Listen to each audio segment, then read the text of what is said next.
Galera, e aí? Olha, agora a gente vai fazer um terceiro encontro, porque no encontro anterior eu falei com vocês sobre o crescimento econômico, os ciclos, vamos dizer assim, econômicos do Brasil. Nós já fizemos uma crítica sobre essa palavra ciclo, mas sobre os ciclos econômicos do Brasil.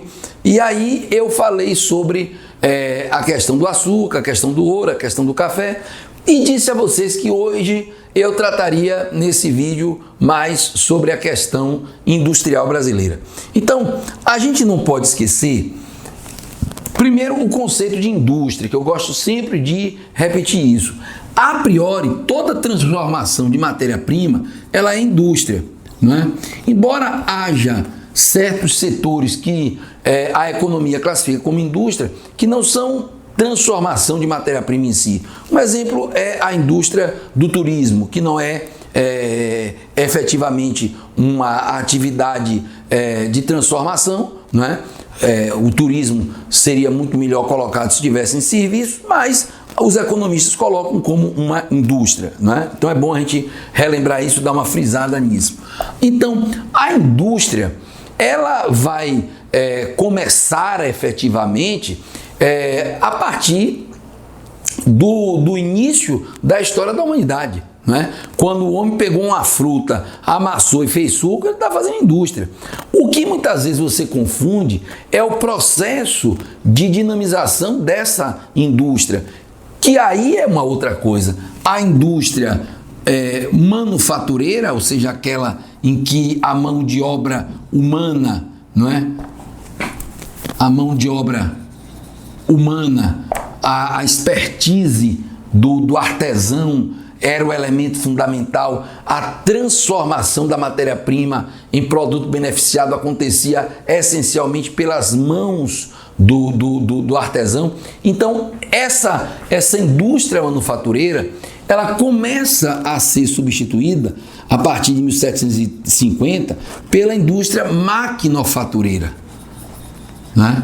Maquinofatureira. E é justamente essa mudança da indústria manufatureira para a indústria maquinofatureira que nós chamamos de Revolução Industrial. Entendeu? É isso que nós chamamos de Revolução Industrial. E essa Revolução Industrial, ela acontece normalmente a gente classifica assim, em 3 etapas. Uma fase inicial, que vai de 1750 até 1850, uma segunda fase, que vai de 1850 até 1918, e uma terceira fase, que vai de 1918 até os nossos dias, né? Evidentemente, isso daqui é uma divisão que nós fazemos de maneira bastante aleatória. Em geral, essa divisão que grandes teóricos da história da economia, como Pierre, por exemplo, né, adotam essa divisão, mas isso daí pode ter uma pequena variação de datas, mas a esmagadora maioria dos autores considera esse processo aqui, sobretudo o início da Revolução Industrial, a partir de 1750, quando a gente tem a introdução das primeiras máquinas automáticas, das máquinas que essencialmente faziam trabalho sozinhas, né? E aí a gente lembra o nome de um cara muito importante, que é James Watt, né? Que vai criar a primeira máquina moderna, né? Embora a gente tenha protótipos de máquina, como por exemplo a máquina de Newcomen, que foi um outro engenheiro, inventor inglês, não é? Que em grande parte a máquina de Watt foi inspirada nos sistemas desse cara, mas a gente considera que o Watt é o primeiro grande inventor em termos de máquinas industriais, e é a partir daqui que você tem o processo da Revolução Industrial. Lembre-se que, sobretudo nessa primeira fase, a principal indústria é a indústria têxtil, né?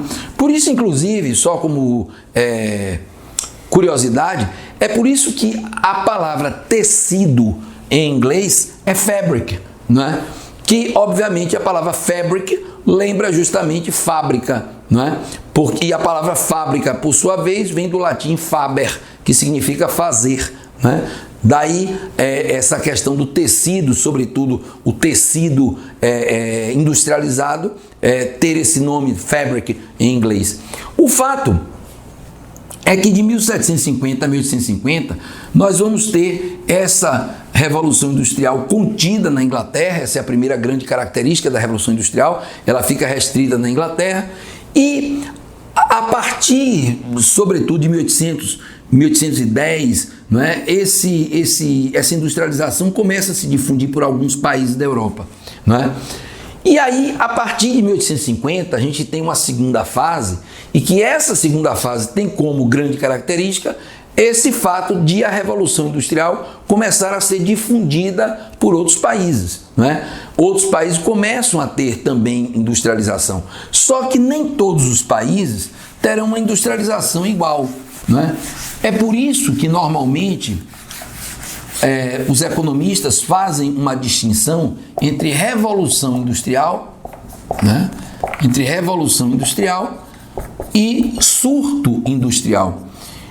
Qual é a grande diferença? A revolução industrial, ela provoca grandes transformações econômicas, políticas, sociais, né? Você vê, por exemplo, que a Inglaterra teve uma revolução industrial. A revolução industrial impulsionou o fim da escravidão na Inglaterra em 1830, transformou a economia inglesa, consolidou o poder político da burguesia.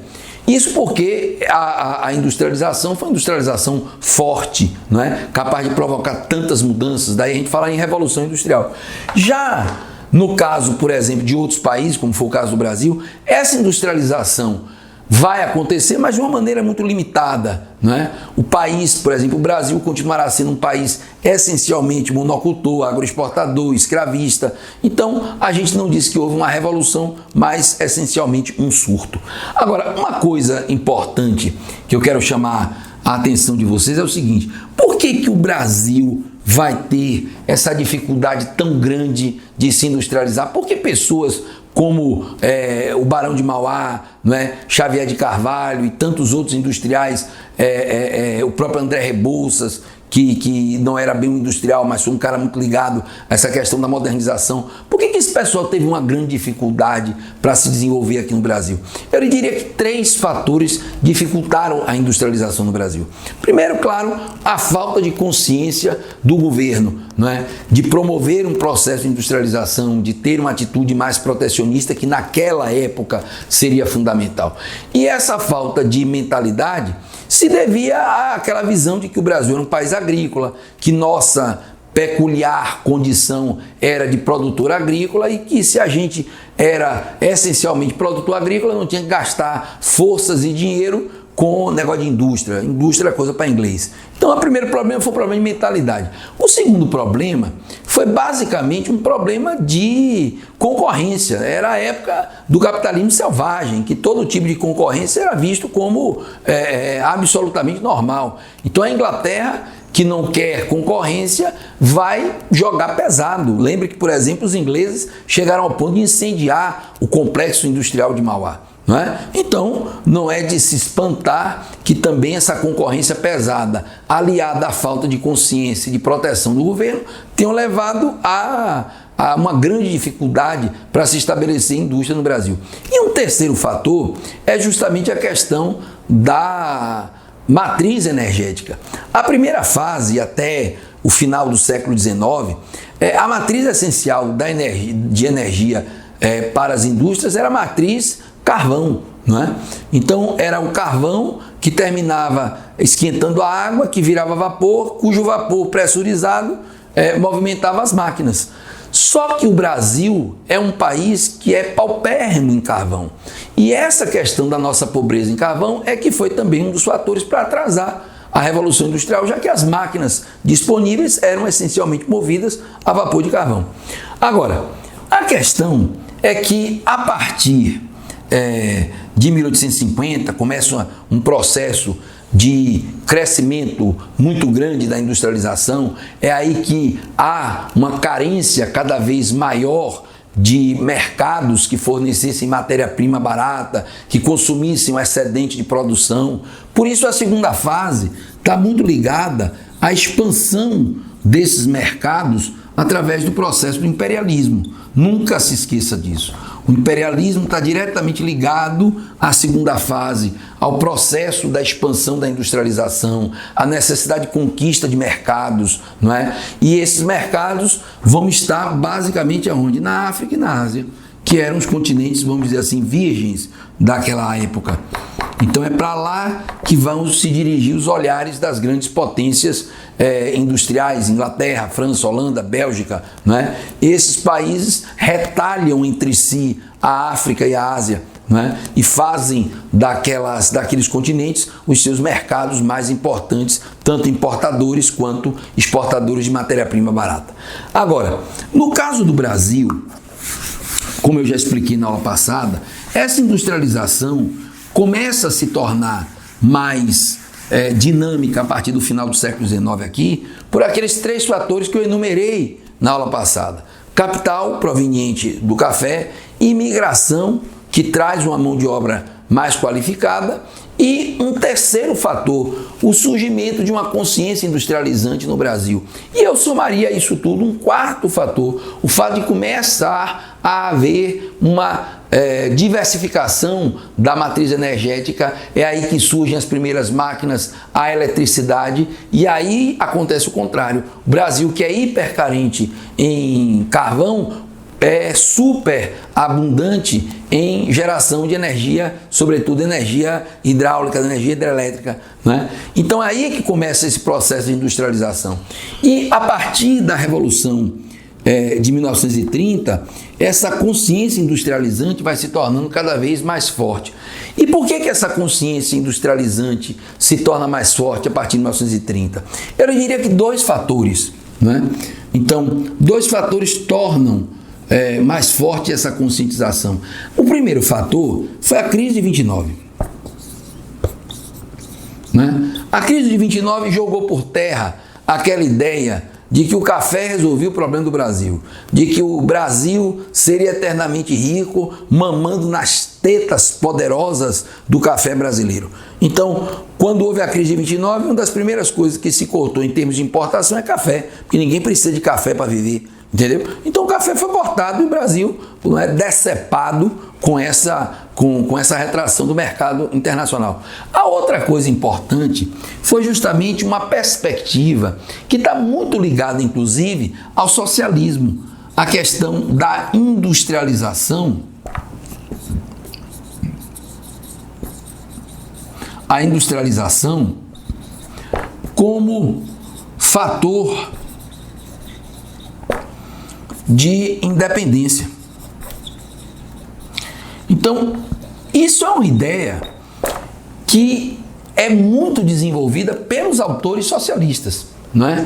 E que, mais uma vez, é um ponto de convergência entre o socialismo e o nazifascismo. Né? Por isso que eu já disse uma certa vez e repito, se você vai comparar o nazifascismo para dizer se o nazifascismo é mais de esquerda ou de direita, ele tem muito mais a ver com as tendências de esquerda do que de direita. Um exemplo é isso aí. A ideia, tanto presente no nazismo quanto presente no socialismo, de que a industrialização é um elemento essencial para garantir a independência do país, isso é nitidamente formulado por autores desses dois sistemas. E essa mentalidade começa a contaminar o Brasil e contamina um cara que não era socialista, mas que tinha uma visão mais ampla, que é Getúlio. Não é? Getúlio é influenciado por duas vertentes, olha aí, duas vertentes muito importantes. De um lado, o socialismo e do outro lado, o fascismo. Não é? De um lado o socialismo, do outro lado o fascismo. E é justamente essa dupla influência que vai terminar fazendo com que Getúlio, seguindo os passos das nações que mais se industrializavam naquela época, e quais eram as nações que mais se industrializavam? Justamente a Itália, a Alemanha e a União Soviética. Seguindo os passos desses países, Getúlio vai fazer uma grande convergência em termos de promover o processo da industrialização. E aí você veja uma coisa interessante. A industrialização no Brasil, seguindo os moldes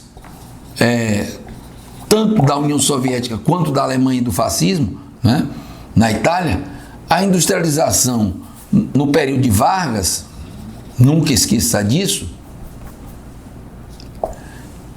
é uma iniciativa estatal. Mais uma vez, né, é uma iniciativa estatal. Mais uma vez, algo que era comum entre os socialistas e os nazifascistas, né? E por que a indústria no Brasil tem um caráter essencialmente estatal? Justamente porque a indústria mais importante, o que mais se privilegia nesse período,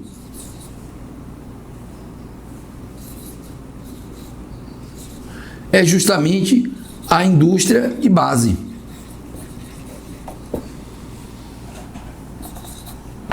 Certo? A indústria siderúrgica, metalúrgica, de geração de energia, que era uma indústria caracterizada por um altíssimo custo de implantação, lucros que são muito a posteriori, muito para o futuro e incertos. Na grande maioria das vezes, os lucros aqui são lucros indiretos. Ou seja, para você ter um grande lucro na indústria têxtil, alimentícia, etc., você tem que ter uma grande geração de energia, né? Então, muitas vezes você faz na esmagadora maioria das vezes, para não dizer na totalidade, você cria, por exemplo, uma siderúrgica, ou você cria uma hidrelétrica, para essa hidrelétrica fornecer energia, e se der lucro, vai dar lucro daqui a 20, 30, 40 anos. O lucro é indireto, o país precisa daquela energia para movimentar toda uma estrutura produtiva. Mas a grande pergunta é, que empresário poderia fazer um aporte desse para esperar 30, 40, 50 anos para dar lucro? Então, evidentemente, aqui no Brasil, o único que tinha capital para isso era o Estado. E Getúlio vai tomar essa iniciativa e promover esse processo. E um processo que, em grande parte, será repetido também por JK, que muitas vezes se gosta de fazer uma oposição de Juscelino a Getúlio, mas Juscelino vai ser um cara que continuará incentivando esse processo de industrialização, não é? Atraindo, é bem verdade, empresas multinacionais estrangeiras, mas criando toda uma infraestrutura para que essas empresas pudessem vir para o Brasil. É o caso, por exemplo, das grandes rodovias que Juscelino vai construir para promover justamente a vinda da indústria automobilística para cá, um aumento da indústria automobilística aqui no Brasil. E um outro período extremamente importante nesse processo de industrialização é o período militar, não é? Então, o período a industrialização no período militar, ele está muito ligado a esse processo de continuação, né? Porque você vai ter os militares privilegiando a estatização, né? É a época das Brás, né? No caminho da Petrobras, os militares criam Telebrás, Nuclebras, Eletrobras, todo um sistema de empresas estatais justamente ligadas, sobretudo, à indústria de base, à geração de energia, à geração de energia nuclear, a telecomunicações. Então, os militares vão dar uma grande incentivação, sobretudo, a essa indústria de base, sempre com teor estatal, né? Outra coisa importante que você vai ter nesse período militar é uma tentativa de difusão dessa indústria para outras regiões que não o Sudeste.